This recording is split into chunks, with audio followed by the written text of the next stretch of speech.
Olá, pessoal. Meu nome é Leonardo. Opa, pessoal, tudo bom? Meu nome é João Gabriel. A gente vai estar falando aí um pouquinho sobre cibersegurança e engenharia social, ok?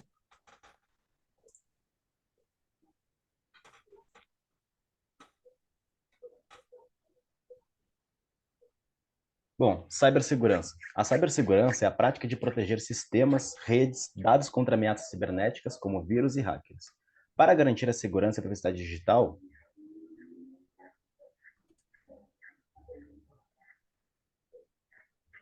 a importância da cibersegurança.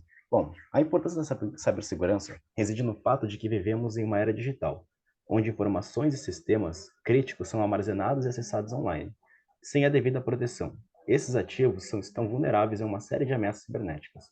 Alguns tipos de ataques comuns são baiting, phishing e vishing. Também o smishing. Vamos estar falando um pouco sobre esses tipos de ataques. Começando pelo um dos ataques mais conhecidos, phishing, né? Bom, phishing é quando um scammer ou um cybercriminoso, ele tenta se passar por alguma pessoa de confiança e atacar suas vítimas. Comparando com o último, com ataques que vamos ver mais para frente, né? Este é desenvolvido para ser usado através de e-mails. Existem algumas formas de verificar se o e-mail é verdadeiro ou não. Se o e-mail diz ser de um banco, por exemplo, é preciso analisar como ele foi escrito, pois esses de scammer tendem a trocar algumas letras, por exemplo, do domínio, algumas muito parecidas com as originais. Também é preciso analisar a ortografia, né? Bom, o principal meio de ataque é através de e-mail. O método, eles elaboram os e-mails fraudulentos para parecerem provenientes de fontes confiáveis. Um exemplo, um e-mail aparentemente de um site de comércio eletrônico popular pedindo aos usuários que redefinam suas senhas devido a uma violação de segurança, levando a uma página falsa de login.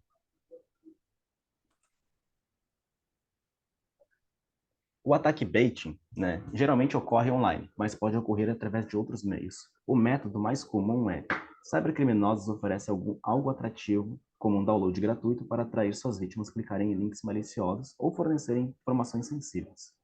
Exemplo: disponibilizar um suposto software gratuito em um site, que ao ser baixado instala um malware no dispositivo da vítima.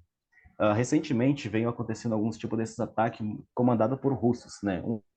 Exemplo aconteceu foi com um gamer brasileiro famoso chamado Tiff, né, no qual ele foi proposto, como eu posso dizer, proposto um acesso prévio a um jogo, né, no qual ele se interessou super porque era um jogo que estava em pré-lançamento. Quando ele fez o download daquele jogo, que inclusive tinha o domínio da própria Ubisoft, ou seja, a gente pode conseguir ver neste momento que os scammers, esses cybercriminosos, eles intercalam técnicas, juntam técnicas para conseguir fazer um ataque com maestria, né? Bom, continuando, essa vítima, ele teve seu canal do YouTube roubado e os dados dos seus computadores completamente acessados por essas vítimas. O próximo ataque é o phishing. Voice phishing significa, né? O meio, chamada por voz. Telefones tradicionais ou serviços de VoIP, né? O método é: cybercriminosos se fazem passar por organizações legítimas, como bancos ou agências governamentais. Por telefone, eles visam extrair informações sensíveis diretamente da vítima durante a ligação. Um exemplo é uma ligação de alguém alegando ser de um departamento da Receita Federal, afirmando que a vítima deve impostos atrasados e enfrentará consequências legais, a menos que faça um pagamento imediato. Essa técnica é mais difícil de ser identificada, pois esse tipo de ataque começa com uma mensagem de texto e, em seguida, um número para ser ligado, ou seja, ele traz maior credibilidade, uma vez que as pessoas tendem a confiar mais em uma ligação do que uma própria mensagem. E quanto ao smishing, esse é um tipo de ataque que usa SMS. Hoje em dia é muito comum. Esse tipo de ataque ele é muito popular, uma vez que as pessoas tendem a estar conectadas no telefone quase que 24 horas, né? Ressalta-se ainda que este é um ataque muito lucrativo, pois é bem fácil localizar o número de telefone comparado com o e-mail, e esse ataque em conjunto com a engenharia social é uma grande ferramenta, pois o atacante pode fazer uma ligação e solicitar informações pessoais antes de enviar o seu ataque, e inclusive fazer algumas propostas muito tentadoras. O meio, como já foi dito, é através de serviços de mensagem curtos, o SMS. O método é: cybercriminosos enviam mensagens de textos enganosas na tentativa de atrair vítimas e compartilham informações pessoais ou financeiras, fazendo suas vítimas clicarem em links maliciosos ou também baixarem esses softwares prejudiciais, né? Um exemplo, uma mensagem de texto alertando o destinatário sobre uma transação bancária suspeita e incitando-se a clicar em um link para verificar sua conta. Quando clica nesse link, cai em um site muito parecido com o do seu banco, e lá é solicitado suas informações pessoais e do cartão.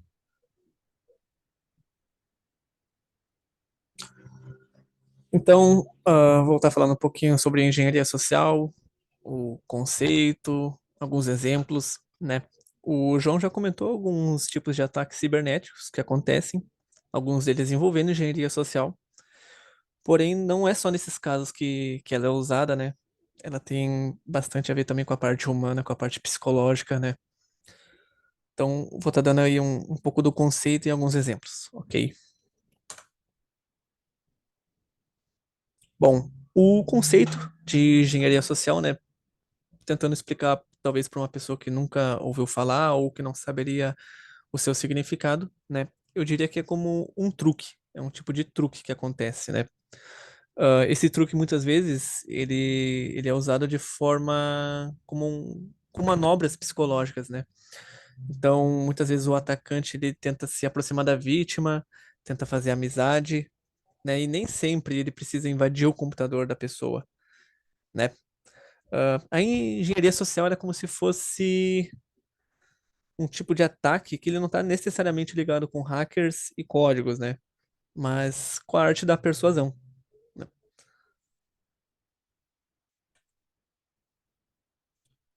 O grande perigo desse tipo de ataque da engenharia social é que ele enganando uma só pessoa, ele já é muito perigoso, né?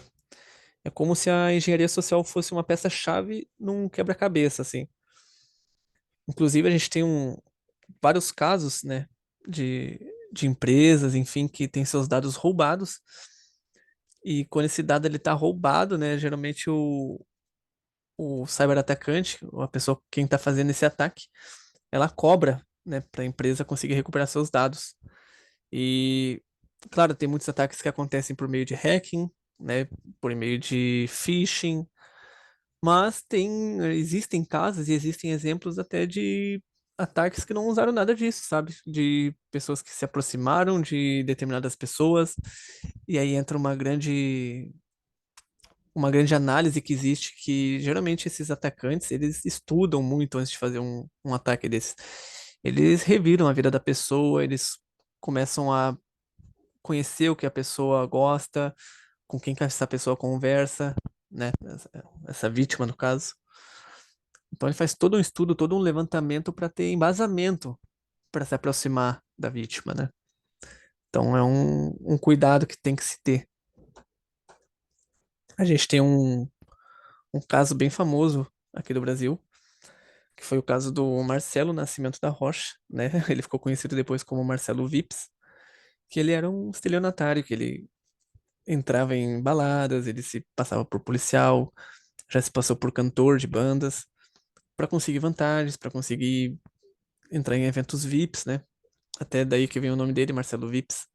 E o caso mais famoso dele foi quando ele se passou por diretor executivo da Gol, né? Ele conseguiu entrar numa festa, ele ligou para promotor, ele tem um certo conhecimento em aviação, e se passando pelo diretor executivo, ele conseguiu um ingresso, né? Naquela época, isso a gente está falando de meados dos anos 2000, 2001, não tinha uma forma rápida assim de checar essas informações também, né? A internet estava começando. E aí muitas vezes a pessoa é pega desprevenida ali e acaba caindo no golpe, né? Ele conseguiu o ingresso, ele entrou na festa e até então a festa cheia de celebridades, ninguém estava conhecendo ele, ninguém estava dando a mínima para ele, né? Tinha o Amaury Júnior, né? O repórter, ele tá fazendo várias entrevistas com os globais que estavam lá, as celebridades. E a menina que deixou o Marcelo entrar falou para Amaury Júnior que ele era o diretor da Gol. E aí que tudo muda, né? Porque a história dele começa a ter embasamento.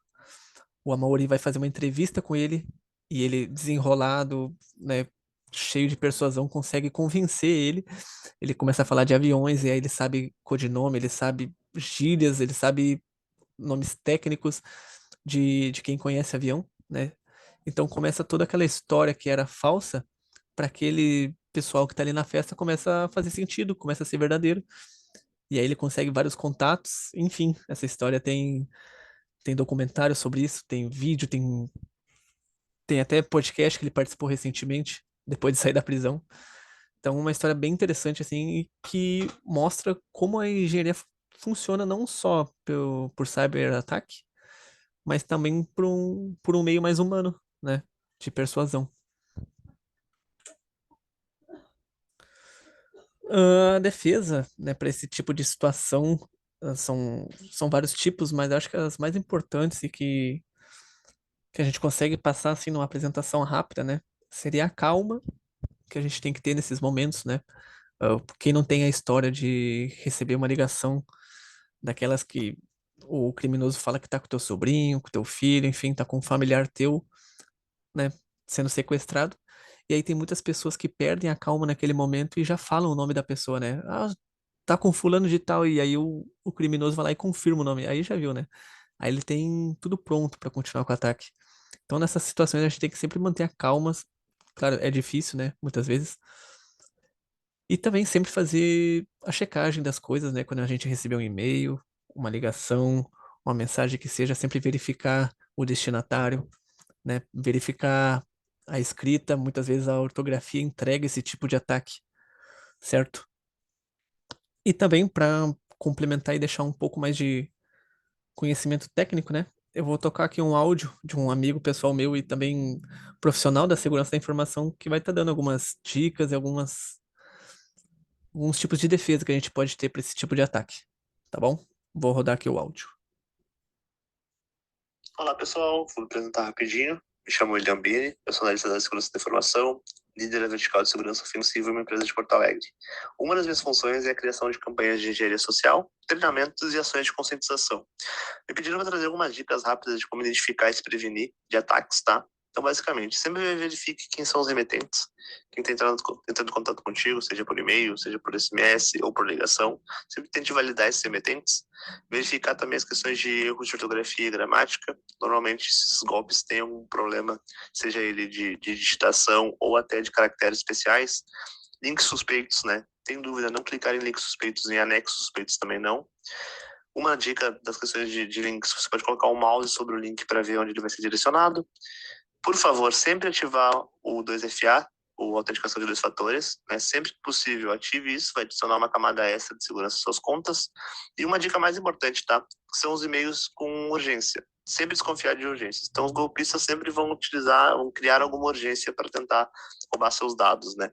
Então, também a questão de utilização de software e senhas fortes e únicas é uma dica muito importante.